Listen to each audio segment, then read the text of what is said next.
भारतीय संविधान। भारतीय संविधान को जानने से पहले हम समझेंगे भारत के संवैधानिक विकास के बारे में। किस प्रकार से संवैधानिक विकास हुआ, किन किन चरणों से संविधान को गुजरना पड़ा, इसके बारे में जानेंगे। तो सर्वप्रथम हम चलते हैं भारतीय संवैधानिक विकास के बारे में।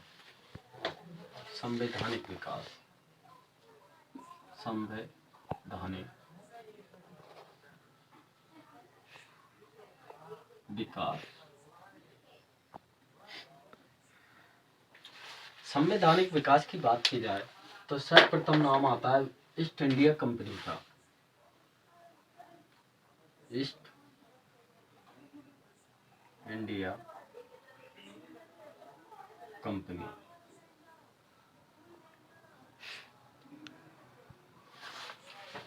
East India company. East India company की स्थापना 1600 ईस्वी में हुई थी। अर्थात कि ईस्ट इंडिया कंपनी भारत में व्यापार करने के लिए 1600 ईस्वी में आई। तो हम समझते हैं ईस्ट इंडिया कंपनी के बारे में। तो सितंबर 1599 में लॉर्ड मेयो की अध्यक्षता में एक कमेटी का गठन किया गया और भारत के लिए अनुकूल है या नहीं, इसके लिए इस कमेटी का गठन किया गया लॉर्ड मेयो की अध्यक्षता में। और लॉर्ड मेयो ने पाया कि वास्तव में भारत व्यापार करने के लिए सर्वोत्तम जगह है। 1600 ईस्वी में महारानी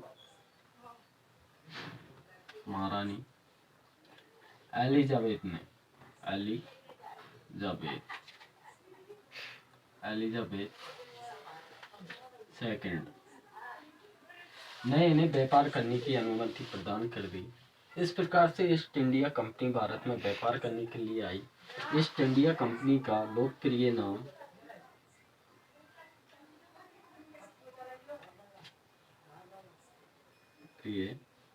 नाम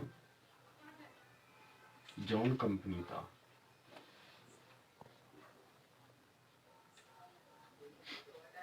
कई बार एग्जामों में पूछे जाने वाला क्वेश्चन है RAS, IAS, PCS आदि एग्जामों में कि ईस्ट इंडिया कंपनी का लोकप्रिय नाम क्या था, तो जॉन कंपनी था।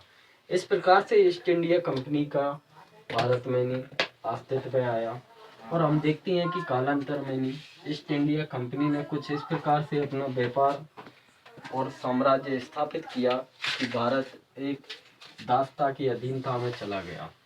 और हम देखते हैं कि ईस्ट इंडिया कंपनी में एक बहुत प्रसिद्ध कंपनी थी ईस्ट इंडिया कंपनी, जो कहाँ की थी, ब्रिटेन की।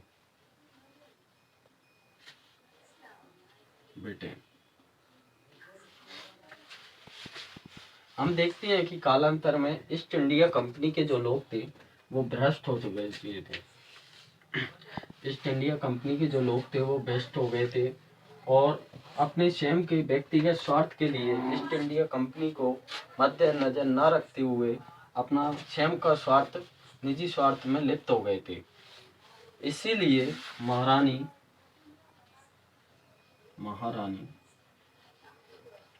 एलिजाबेथ ने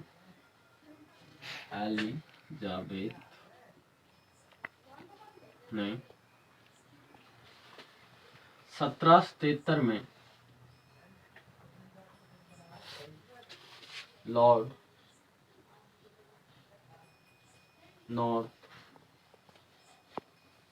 की अध्यक्षता में एक शिष्टमंडल तैयार किया और लॉर्ड नॉर्थ के लिए भारत में ईस्ट इंडिया कंपनी की निगरानी करने के लिए, और इसका एक मोटिव था कि कंपनी में कितने लोग भ्रष्ट हैं और किस प्रकार से कंपनी में भ्रष्टाचार व्याप्त है, इसकी जांच करने के लिए महारानी एलिजाबेथ ने लॉर्ड नॉर्थ की अध्यक्षता में एक शिष्टमंडल भारत भेजा। और लॉर्ड नॉर्थ ने पाया कि कंपनी पूर्णतः भ्रष्ट हो चुकी है, यानी कि कंपनी के जो कर्मचारी हैं वो पूर्णतः भ्रष्ट हो चुके हैं। ये बात लॉर्ड नॉर्थ ने महारानी एलिजाबेथ को आकर बताई और महारानी एलिजाबेथ ने इसी के समाधान के लिए महारानी एलिजाबेथ ने 1773 का रेगुलेटिंग एक्ट पारित किया इसका मुख्य उद्देश्य था मुख्य उद्देश्य मुख्य उद्देश्य कंपनी में व्याप्त भ्रष्टाचार को नियंत्रित करना। कंपनी में व्याप्त भ्रष्टाचार को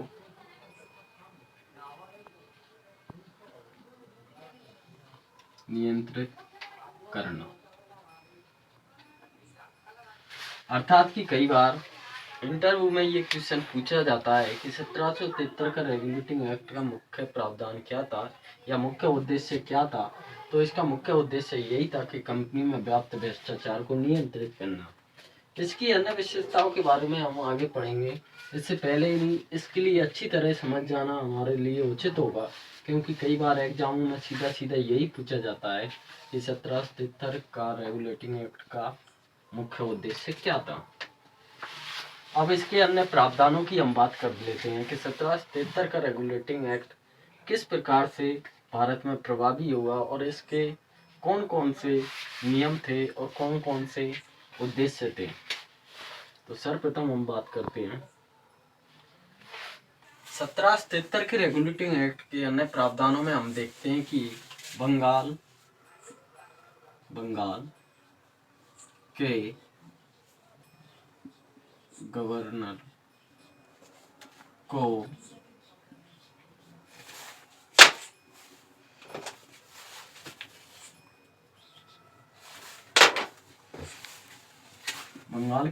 को बंगाल का गवर्नर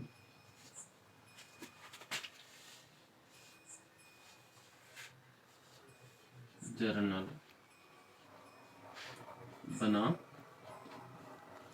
दिया गया।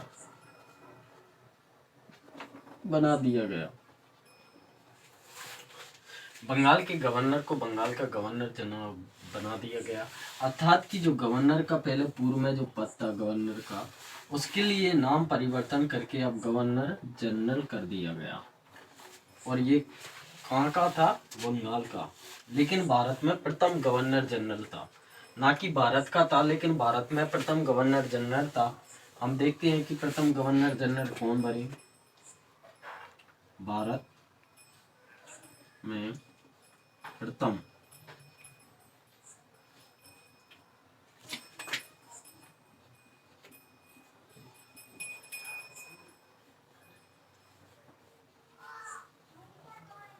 गवर्नर जनरल बोरिंगन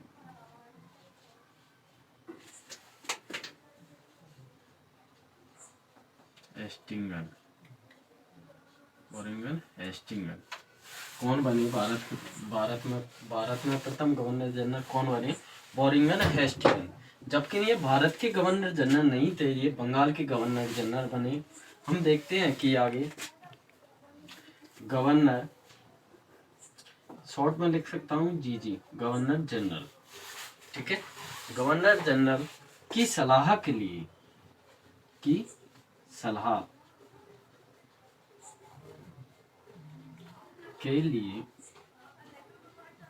एक परिषद का निर्माण किया गया। एक परिषद का निर्माण।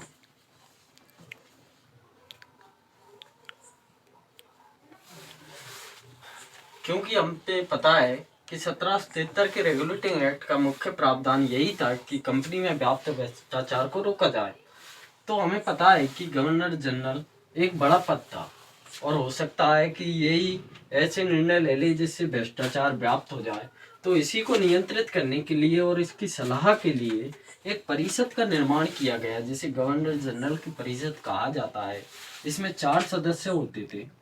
4 सदस्य।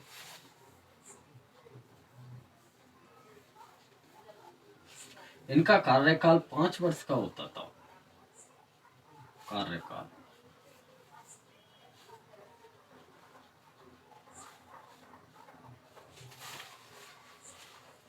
अब हम दूसरे प्रावधान की बात करते हैं 1773 के रेगुलेटिंग एक्ट का।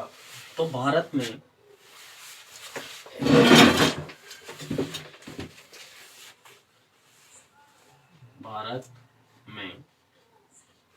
एक सर्वोच्च न्यायालय की स्थापना का प्रावधान रखा गया कि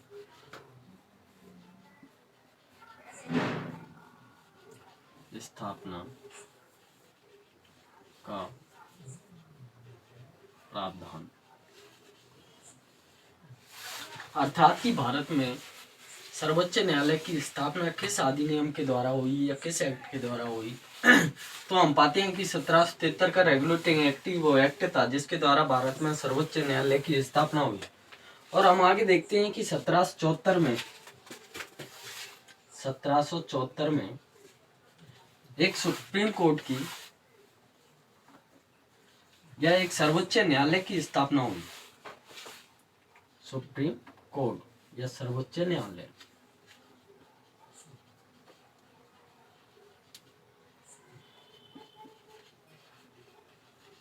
जिसका नाम अपेक्स न्यायालय रखा गया।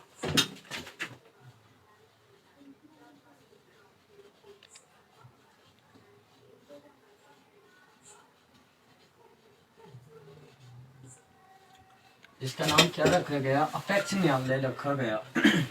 जिस प्रकार से हम प्रेजेंट टाइम में देखते हैं कि जो हमारे अधीनस्थ न्यायालय होते हैं उनके विरोध अपील हम सुप्रीम हाई कोर्ट में कर सकते हैं और हाई कोर्ट के विरोध हम अपील सुप्रीम कोर्ट में कर सकते हैं। उसी प्रकार इस अपेक्स न्यायालय यानी कि सर्वोच्च न्यायालय जो 1774 में स्थापित किया गया, इसके विरोध भी अपील की जा सकती थी। और वो अपील कहाँ की जा सकती थी? अपील प्रीवी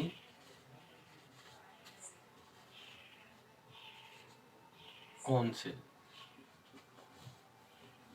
में कहाँ की जा सकती थी? प्रीवी कौंसिल में नहीं, इसकी अपील दर्ज की जा सकती थी इसके विरुद्ध।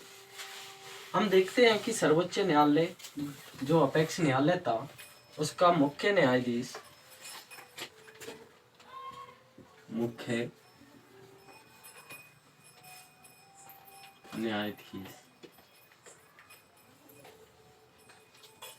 किसको बनाया गया? मुख्य न्यायाधीश बनाया गया हमारा सर एलिजा इम्प्ले सर एलिजा इम्प्ले। इसके अन्य 3 न्यायाधीश और थे जिनके नाम न्यायाधीशों में हम देखते हैं चेम्बर हार्ड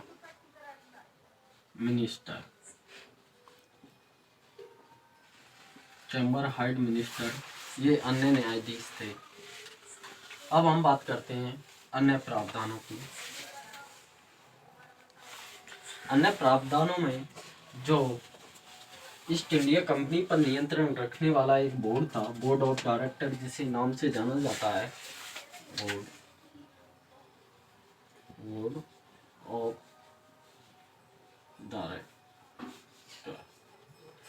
ऑफ डायरेक्टर। इसके सदस्यों की संख्या 10 से बढ़ाकर 10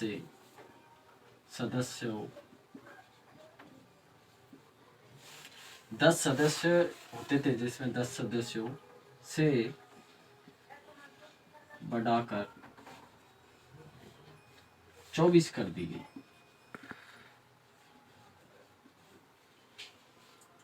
अर्थात कि महारानी का मुख्य मोटिव यही था इस 1773 के रेगुलेटिंग एक्ट का कि किसी न किसी प्रकार से कंपनी पर नियंत्रण स्थापित किया जा सके, इसके रेगुलेट किया जा सके। और इन सदस्यों का कार्यकाल 6 वर्ष का होता था। 6 वर्ष कार्यकाल 6 वर्ष का होता था। 6 वर्ष बाद 25% सदस्य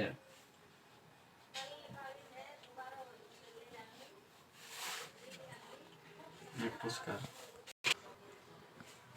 कार्यकाल 6 वर्ष का होता था, जिसमें 6 वर्ष पश्चात 25% सदस्यों को अपदस्थ कर दिया जाता था। अपदस्थ कर दिया जाता था।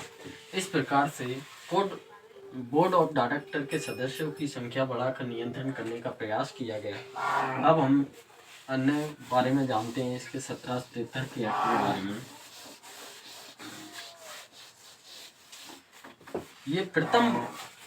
ये एक्ट के माध्यम से ये है प्रथम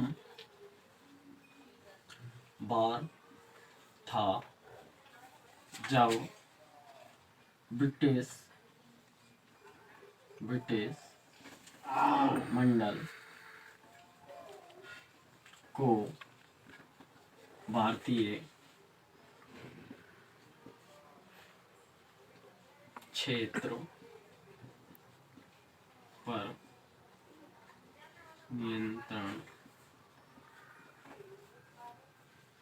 स्थापित हुआ। अर्थात कि अब ईस्ट इंडिया कंपनी के पास जो आधिपत्य था वो ब्रिटिश मंडल के पास चला गया। इस एक्ट को भारत का प्रथम संविधान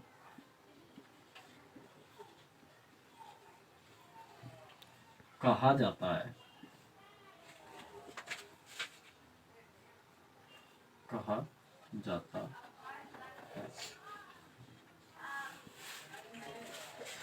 अर्थात कि हम देखते हैं कि हमें कई बार पूछा गया क्वेश्चन है कि भारत का पहला संविधान किसे माना जाता है, तो ना कि जवाहरलाल नेहरू, मोतीलाल जी नेहरू जो थे उनकी रिपोर्ट के लिए भारत का प्रथम संविधान नहीं बोला जाता है।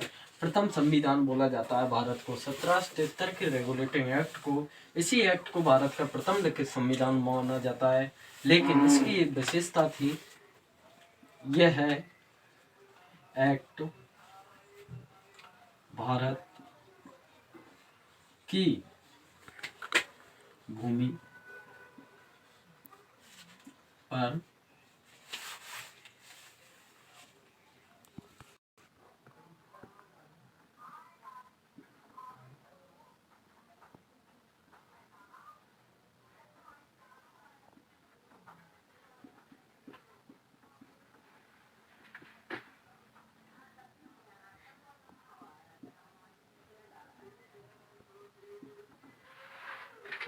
अर्थात कि इस एक्ट को भारत का प्रथम लिखित संविधान कहा जाता है। यह एक्ट भारत की भूमि पर, लेकिन ईस्ट इंडिया कंपनी के लोगों पर लागू हुआ।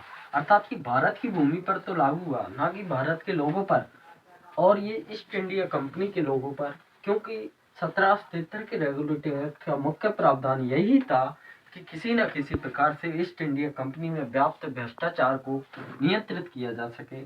तो ये किसके लिए था? ईस्ट इंडिया कंपनी के लोगों के लिए।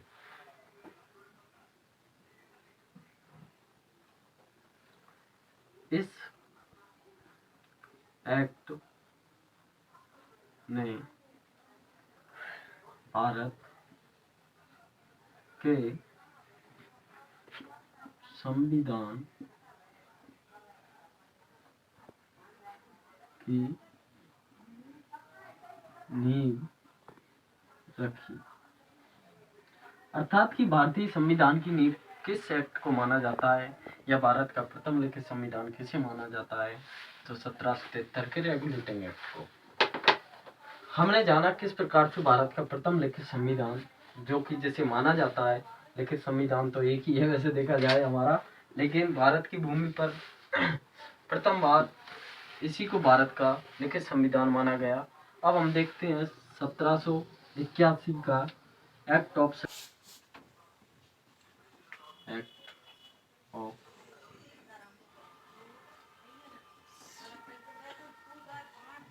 मैन 1781 का एक्ट ऑफ सेटलमेंट। इसे पारित कराने का मुख्य उद्देश्य ये था कि 1773 का जो एक्ट था, जिसे हम 1773 का रेगुलेटिंग एक्ट के नाम से जानते हैं, उसमें जो खामियां रह गई थी उन्हीं को दूर करना इस एक्ट ऑफ सेटलमेंट का मुख्य उद्देश्य था। और इसके द्वारा एक्ट ऑफ सेटलमेंट 1773 के रेगुलेटिंग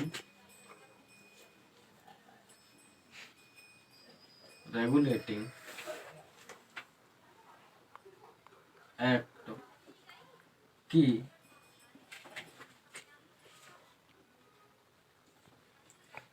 त्रुटियों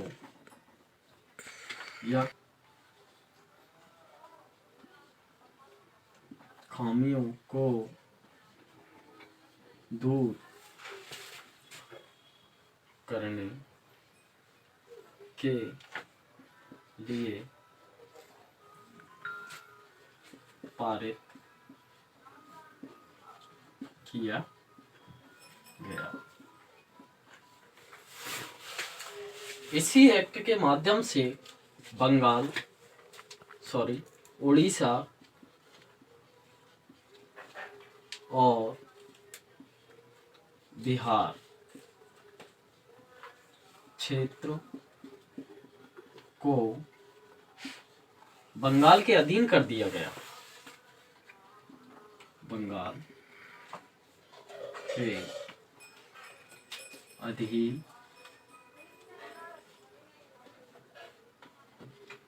कर दिया गया। इस प्रकार से हमने जाना कि एक्ट ऑफ सेटलमेंट क्या है। एक्ट ऑफ सेटलमेंट यानी कि जो कुछ खामियां रह गई थी उन्हें सेटल करने के लिए ये एक्ट पारित किया गया था 1781 का। इसके द्वारा उड़ीसा और बिहार की